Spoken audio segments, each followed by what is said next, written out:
Ghosts of Ascalon by Matt Forbeck and Jeff Grubb. Timeline 10,000 BE. Last of the Gigantus Lupicus, the great giants, disappear from the Tyrian continent. 205 BE. Humans appear on the Tyrian continent. 100 BE. Humans drive the Char out of Ascalon. 1 BE. The human gods give magic to the races of Tyria. 0 AE. The exodus of the human gods. 2 AE. Or becomes an independent nation. 300 AE. Crida established as a colony of Ilona. 358 AE. Crida becomes an independent nation. 898 AE. The Great Northern Wall is erected. 1070 AE. The Char invasion of Ascalon, the Searing. 1071 AE. The sinking of Or. 1072 AE. Ascalonian refugees flee to Crida. 1075 AE. Cormyr ascends into godhood. 1078 AE. Primordus, the elder fire dragon, stirs but does not awaken. The Azura appear on the surface. The transformation of the dwarves. 1080 AE. King Adalbern of Ascalon recalls the Ebon Vanguard. Ebonhawk is established. 1088 AE. Crida unifies behind Queen Salma. 1090 AE. The Char Legion takes Ascalon City. The Fofire. 1105 AE. The Dermot Priory is established in the Shiver Peaks. 1112 AE. The Char erect the Black Citadel over the ruins of the city of Rin in Ascalon. 1116 AE. Kala Scorchrazor lead the rebellion against the Flame Legion Shaman caste. 1120 AE. Primordus awakens. 1165 AE. Jormag, the Elder Ice Dragon, awakens. The Norn flee south into the Shiver Peaks. 1180 AE. The Centaur prophet Ventari dies by the Pale Tree, leaving behind the Ventari tablet. 1219 AE. Zaitan, the Elder Undead Dragon, awakens. Or rises from the sea. Lion's Arc floods. 1220 AE. Divinity's Reach is founded in the Crichton province of Shamor. 1230 AE. Corsairs and other pirates occupy the slowly drying ruins of Lion's Arc. 1302 AE. The Silvari first appear along the Tarnished Coast, sprouting from the Pale Tree. 1320 AE. Kralkatorrik, the Elder Crystal Dragon, awakens. Creation of the Dragon Brand. Breaking of Destiny's Edge. Founding of the Vigil. 1324 AE. Dougal Keen enters the crypts beneath Divinity's Reach. Ghosts of Ascalon. Chapter 1. Over the years, Dougal Keen developed a personal rule. Never adventure with people you like. If pressed, he might modify it to, don't adventure with people you'd hate to see die. Now, in the depths of the crypts beneath Divinity's Reach, he was getting his wish. Dougal disliked his comrades intensely. He also hated his task. Most of all, at the moment, he hated the stifling heat of the crypts themselves. The sweltering summer heat that enveloped Divinity's Reach above had stolen deep into the bowels of these hidden burial grounds, where it festered like a hidden wound. The prevailing winds that caressed the burial grounds' cliffside entrances might carry the stench of the warm, dry rot away from the city, but inside the crypts' twisting passages, Dougal had no means of escaping it. People had been bringing their dead here since before the founding of Crida's new capital, and Dougal swore he could smell the dust of every last one of them. Their explorations had taken them into parts of the crypts that even Dougal was unaware existed. At each branching of the path, Clag had consulted his glowing map, then indicated that they take the less traveled option. The smooth, polished flagstones of the Skull Gate in Divinity's Reach gave way to less used paths, and finally to rooms and corridors that had been untouched since the dead were left here to desiccate centuries before the founding of the city above. Still, as he stalked forward, brittle skull fragments of all shapes and size crunched beneath his feet. Dougal reminded himself that these crypts weren't as bad as some places he had been. The ruined temples of the Caledon Forest or the Blood-Tide Coast. its beaches awash with twitching, malevolent corpses. Or Ascalon. Never as bad as Ascalon. Dougal stopped and rubbed the stubble on his chin as he scanned the bone-covered passage before him. It opened into a wide chamber that stretched far beyond the reach of his torch's light. It was clear of bones. He didn't like that. He signaled for a stop, and his companions, the Silvari, the Norn, and the Azura riding his golem, the one who'd hired the rest of them for this expedition, pulled up short behind him. "What is it?" snarled Clag. The Azura was irritable when they first met. Enclosed, stuffy air of the tomb had done nothing to improve his disposition. Clag's people had bubbled up from the depths of the world over 2 centuries ago, harbingers of the fact that nature of Tyria was about to change. They were a small people with oversized flat faces, ellipsoid heads, the width of which were made more pronounced by long ears drooping in Clag's case. Their skin came in varying shades of gray, their large eyes a product of lives spent in magic-lit caves. The Azura arrived on the surface world not so much as refugees as settlers confident in their intellectual and magical superiority over every race they encountered, and Dougal had to admit to himself they were often right in that assumption.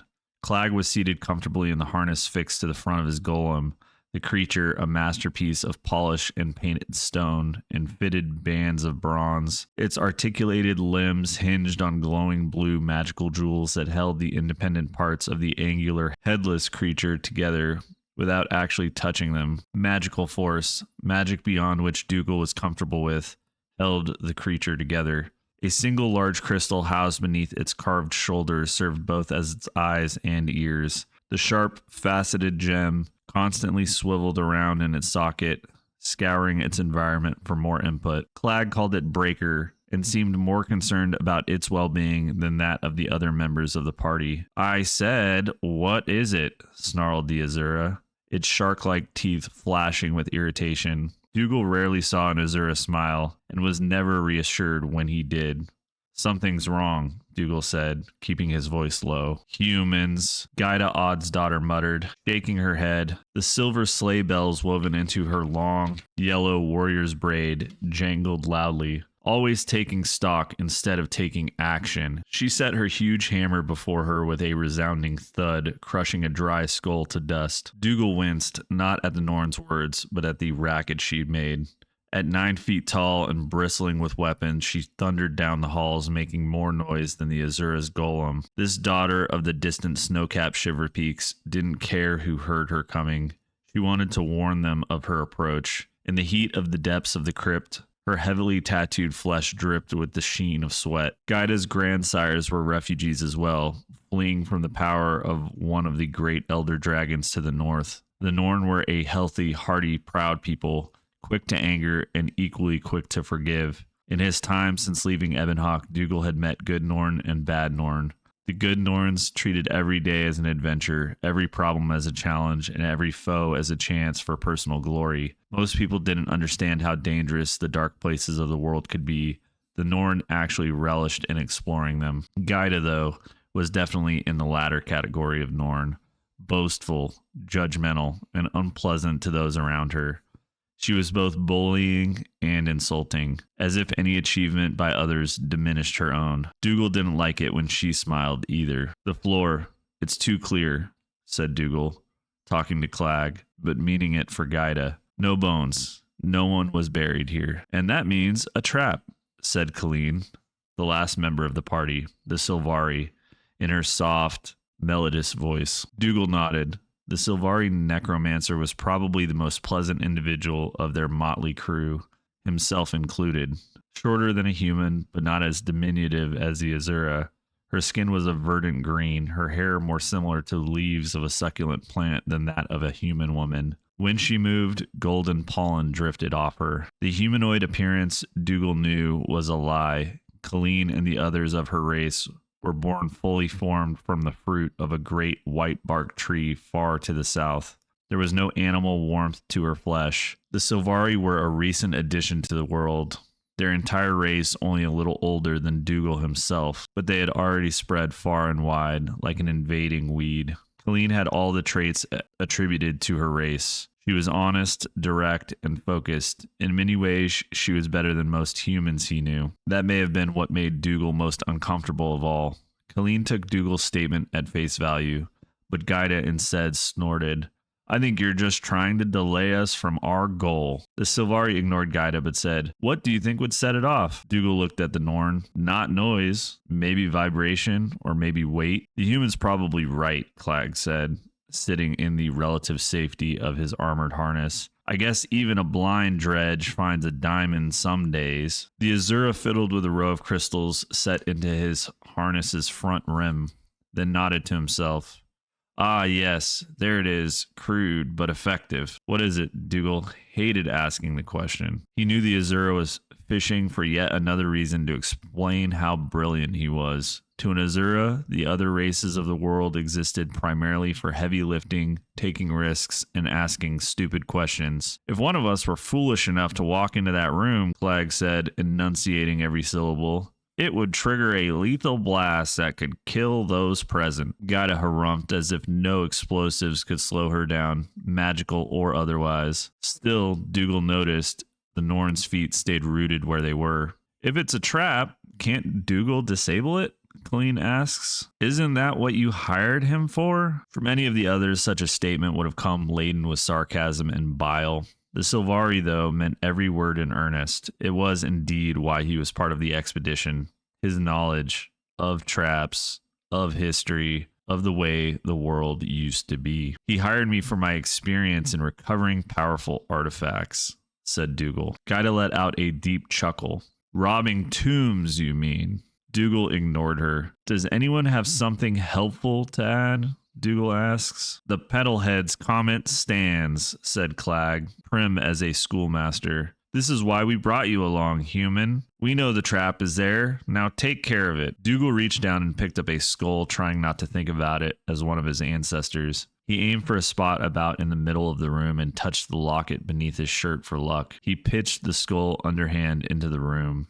Nothing. He pitched another skull into a different area. Nothing again. He pitched a third.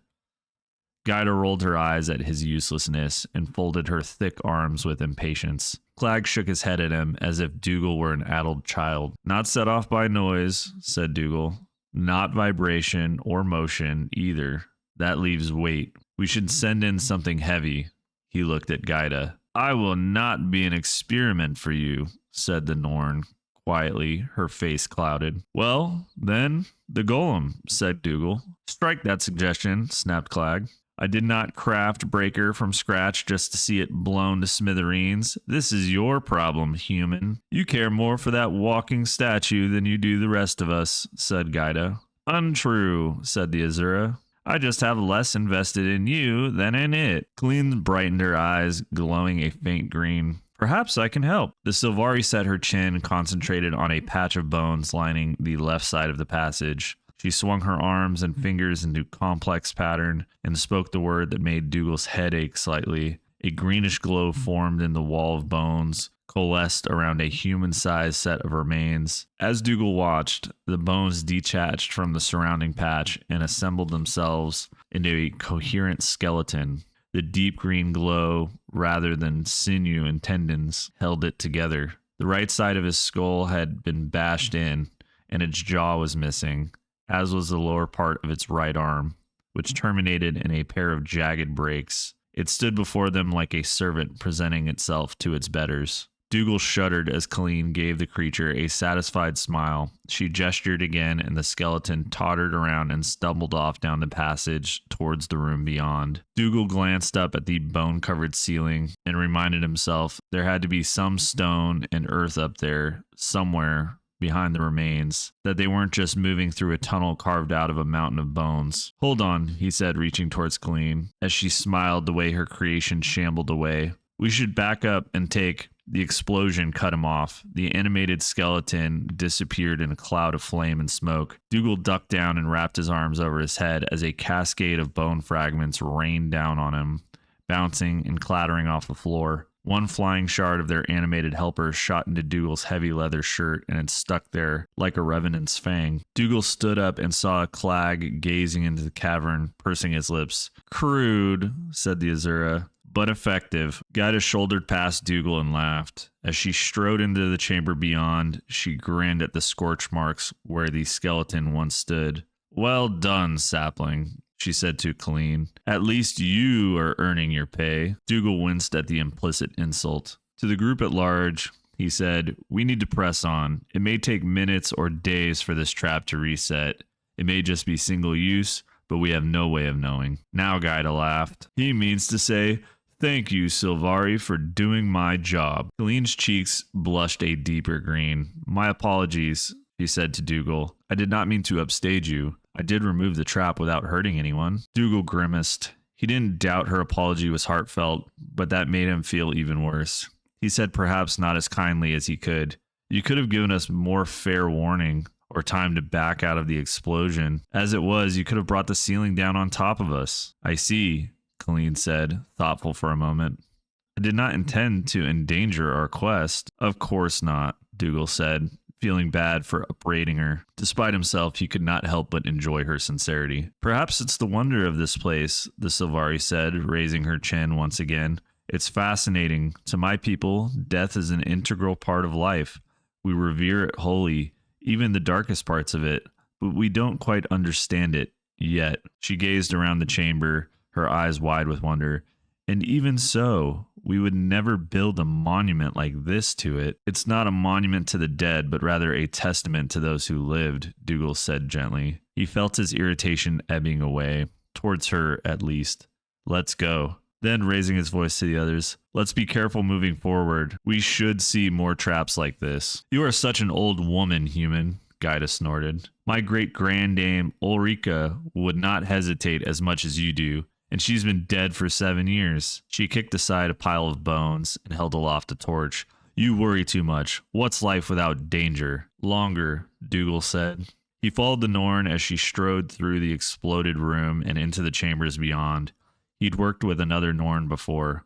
They were larger than life in many ways, but Norn bullies were just like everyone else. Gaida's bluster was meant to cover some other deficiency. Dougal didn't mention the Norn's own reluctance to enter the trapped room, despite her bragging. "Bah, such a life only seems longer, like a tasteless meal," concluded Gaida. As Dougal followed her, he noticed that the air had grown slightly cooler. Once they were all inside the next chamber, both he and the Norn held their torches aloft. The light found something thick and gray hanging among the bones at the apex of the room's high-arched ceiling. Dougal held up a hand to shade his eyes against the torch and peered at the substance. At first he thought it was hanging moss, but suddenly it was clear what it was. Webbing. Dougal cursed. He shouted a warning, but Colleen's high-pitched scream behind him cut him off. He spun around just in time to see the Silvari disappear into a hole in the ground.